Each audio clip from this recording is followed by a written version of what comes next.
पेसियान में इस वक्त चारों तरफ साजिशों का माहौल चल रहा था। हवाएं ही कुछ ऐसी चल रही थी मानो हर एक कण कण में वहां पे साजिश रची जा रही हो। हर एक चाल नापी तुली, सब जगह साजिशों का जैसे जंजाल बुना हुआ हो। और इन्हीं सब चीजों में हम देखते हैं कि एक शख्स जलाल से मिलने आता है और जलाल उसे अपनी तरफ बुलाता है। और तभी फिर वो जलाल के पास धीरे से आकर कहता है कि महल से खबर आई है कि किसी ने विका पर हमला किया है और वो हमला बहुत ही जबरदस्त था। और ये बात सुन के जलाल कहता है, हाँ, लगता है त्योहार मनाने की तैयारी शुरू हो चुकी है। आतिशबाजियों का वक्त आ चुका है। अब मुझे भी अपने काम पर निकलना चाहिए। वो ये सारी चीजें ऐसे कह रहा था मानो कि उनकी चाल कामयाब हुई। और इधर दूसरी तरफ हम महल में देखते हैं कि चारों तरफ भगदड़ मची हुई होती है। सब भागकर एक कमरे में आते हैं। इस कमरे को में जब सारे दाखिल होते हैं तभी वो चिल्लाते हैं, जल्द से जल्द डॉक्टर को लेकर आओ। इधर हम देखते हैं कि नासिर अपने साथ डॉक्टर को लेकर आता है और डॉक्टर भी बहुत हड़बड़ाहट के साथ आ रहा होता है मानो सबसे ज्यादा जल्दी उसे ही पड़ी हो। और हम देखते हैं वहां पर कोई और नहीं बल्कि सोहल का चीफ वखा पड़ा होता है जो कि इस वक्त बुरे तरीके से जख्मी था। और तभी वहां के हेड सर आकर देखते हैं कि उनका खून बहुत ज्यादा बह रहा है और फिर वो कहते हैं कि आखिर ये सब हुआ कैसे, ये क्या हुआ है आपको। और तभी फिर बाकी बंदे उन्हें बताते हैं कि असल में यहाँ पर एंटर करने से पहले ही कुछ नकाबपोशों ने उन पर हमला किया जिसकी वजह से इस भगदड़ में बहुत से लोग मारे गए और हमारे विखा की भी ये हालत हुई। और तभी हम देखते हैं कि बेचारे विखा इस वक्त अपनी आखिरी सांसें ले रहे थे। इन्हें हम इंट्रोड्यूस करते हैं कि आखिर ये है कौन। ये है विखा, ये है सोहल के मेन चीफ और इन्होंने 4 राजाओं को अपने हाथों से ही बड़ा किया है। यहाँ तक के हमारे ईमान और नासिर को तक इन्होंने इस राज्य के सारे कामकाज खुद समझाए हैं। इन्होंने सबको खुद तैयार किया हुआ है।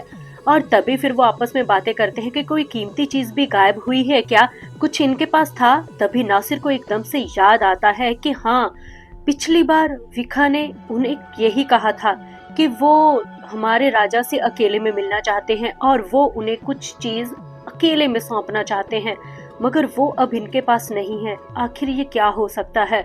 मगर तभी उनकी सांसें और गहरी हो रही थी और हमारे नासिर की भी आंखें भीग रही थी क्योंकि आखिरकार उनके वजह से ही तो आज इतना काबिल बना था। और फिर वो पूछने लगता है कि क्या हुआ, इनकी सांसें इतनी गहरी क्यों हो रही हैं, तुम कुछ कर नहीं रहे। और तभी हम देखते हैं वैद पीछे पलटकर देखकर हमारे नासिर को कहता है कि मैं अपनी तरफ से पूरी कोशिश कर रहा हूँ, मगर मुझे नहीं लगता कि मेरी कोशिश कामयाब होगी क्योंकि ये बहुत ही बुरे तरीके से जख्मी है और इनका खून बहुत बह चुका है। मगर फिर भी मैं कोशिश करता हूँ।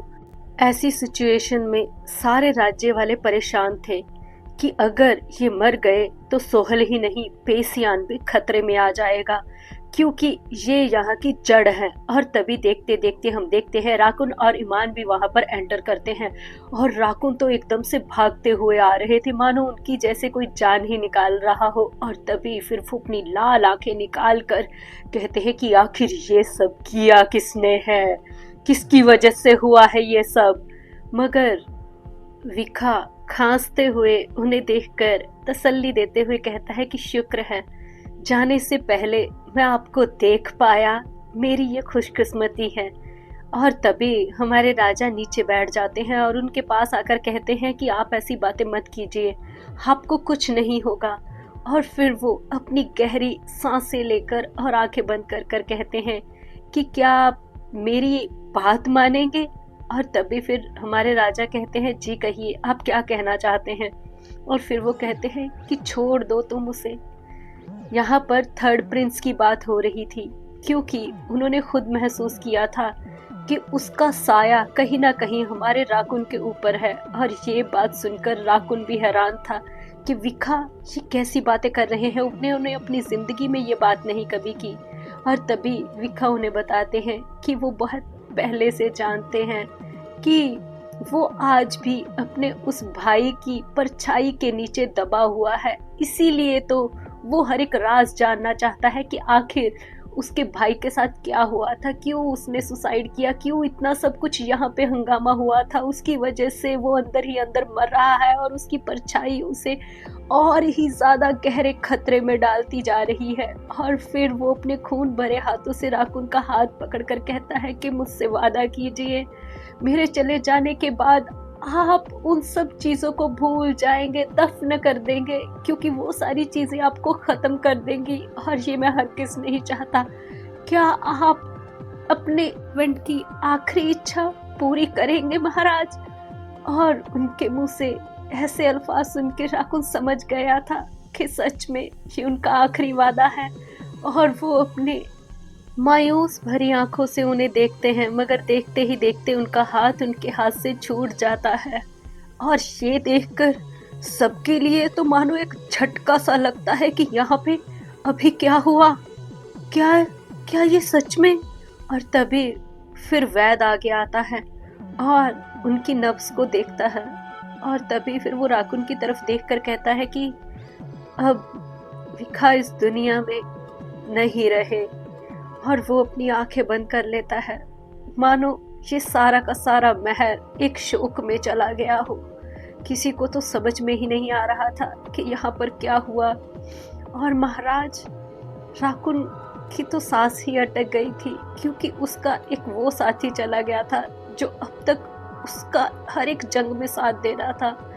और ईमान तो वो देख ही नहीं पाया और वो वहां से वापस ही जाने लगता है, मानो अपने आंसुओं को सबके सामने ना दिखा रहा हो। तभी हम देखते हैं दूसरे देशों के चीफ भी वहां पर अंदर एंटर करते हैं। विखा विखा विखा नहीं रहे। यहाँ पर हर तरफ एक शोक, एक अजीब सा सन्नाटा, मानो कोई दर्द जैसे अंदर ही अंदर सबको चिल्ला चिल्ला के कह रहा था कि अब कुछ बुरा होने वाला है और ये उसकी शुरुआत है। और राकुन भी इन सब चीजों को वैसे ही देख रहा था, मानो सच में सब कुछ उसके हाथ से रेत की तरह निकलता हुआ जा रहा हो। और इधर दूसरी तरफ हम देखते हैं इन सब बातों से अनजान ईयान और निजान आपस में बातें करते हुए वहीं पर एंटर करते हैं जहां पर हमारी आशीना घूम रही थी। और तभी फिर ईयान कहता है कि यहाँ पर इतनी शांति क्यों है, कुछ अजीब सा नहीं लग रहा। और तभी निजान कहता है कि पता नहीं, नॉर्मल ही लग रहा है, मगर यहाँ पे हमारे घाट नजर नहीं आ रहे। और तभी ईमान सोचता है कि कुछ लोग तो मौज मस्ती में लगे हुए हैं, मगर फिर भी मैंने कुछ को तो गार्ड करने के लिए अशीना को भेजा था और उसे कुछ ठीक नहीं लगता। तभी वो निजान की तरफ देखकर कहता है कि जाओ, जाकर देखो, मुझे यहाँ पर कुछ भी ठीक नहीं लग रहा, कुछ तो गड़बड़ है। और ये बात सुन के निजान वहां से निकल जाता है। और देखते ही देखते काफी वक्त निकल जाता है, मगर जब निजान वापस आता है तो वो अकेला वापस नहीं आता, उसकी गोद में नूर होती है और एक घायल सिपाही उसके साथ आता है। और वो एकदम से आकर जैसे अपने दर्द को संभाल नहीं पाता और नीचे बैठ जाता है और तभी खांसते हुए कहता है कि यहाँ पर बहुत बड़ा हमला हुआ है। और तभी ईमान कहता है हाँ, वो तुम्हें देखकर ही समझ गया, मुझे ये बताओ आखिर यहाँ पर हुआ क्या है डिटेल में। तभी वो देखने लगता है और कहता है कि नकाबपोशों ने हम पे हमला किया, हमने उनका सामना करने की बहुत कोशिश की, मगर फिर भी हम नाकाम रहे। और देखते ही देखते वो लेडी अशीना को उठा कर ले गए। और ये बात मानो एकदम से ईमान के अंदर से जान निकाल के ले गई कि क्या मेरी भतीजी अशीना किडनैप हो गई? उसकी आंखों के सामने अभी भी वो छोटी सी बच्ची आ रही थी जो हंसती खिलखिलाती थी। उसे किसी ने किडनैप कर लिया, मगर क्यों, किस लिए?